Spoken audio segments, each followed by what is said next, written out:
Malapit lang sa kalsada. Ito po, oh, Greenville. Ayan, Greenville. Opo, office. Ito may guard. Malapit lang sa kalsada.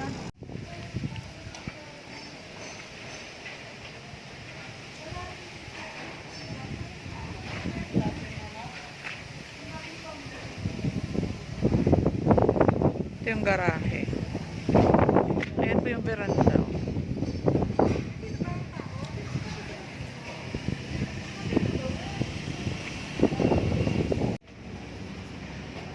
Pakilak na lang po, ma'am. Opo, ma'am. Thank you po. Ay, sige, okay na po. So, ito yung kabuuhan ng loob. Complete na siya. May tiles na. Bali, gamit na lang po ang wala.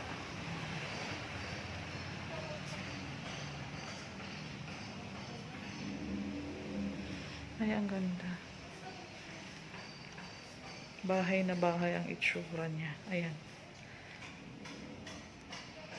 Malaki yung CR. Ito po. Malaki yung CR natin. Toilet and bath. Detached po ito. Hindi siya nakakabit. Single detach. May space pa tayo sa paligid ng bahay. Kasi detached siya. Wala siyang kadikit. Akyat tayo sa taas.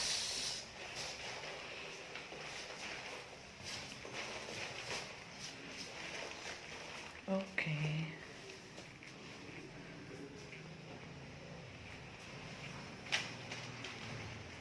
Ay, ang laki ng kwarto. Kaya siya 2-bedroom kasi malaki yung kwarto. Ito yung pangalawang kwarto. Ayan siya.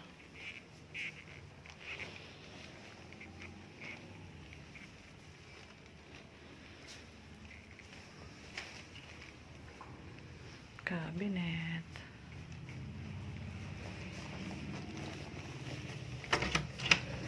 Ito yung ating veranda.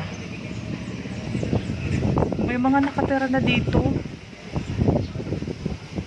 Ilan na lang yung available units. May veranda tayo. May space ka sa paligid ng bahay. Pag single detached po, wala pong kadikit, walang katabi.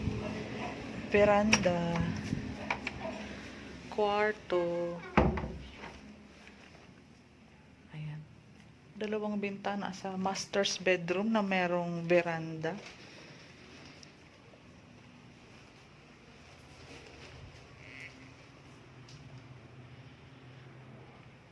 Malaki. 2 bedrooms kasi ang laki po.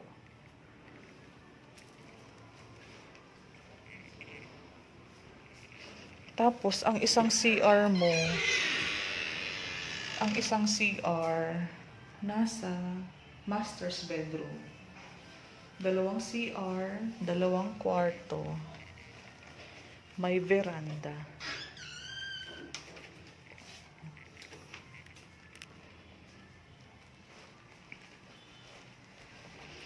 Ang ganda. After 3 months na mabayaran yung 90,000, pwede nang makalipat. Malaki siya, ma, maluwag. Sobrang luwag niya po. Sa Greenville, malapit lang sa kalsada. Mga 1 minute lang. Nasa subdivision na kami. Ayan po. May stock room pa sa gilid. Ang ganda ng pagkakagawa nila. Ayan.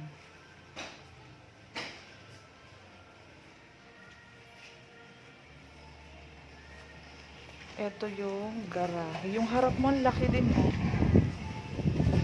Ayan. Dalawang sasakyan kaya po dito. Ang dalawang sasakyan.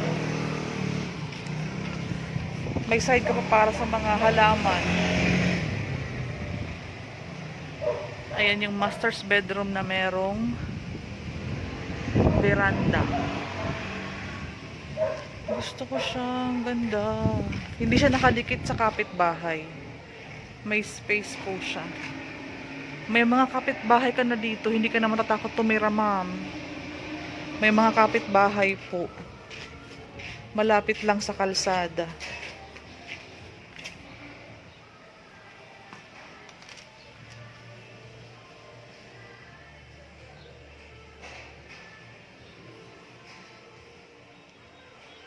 Nakuha ko na yung computation.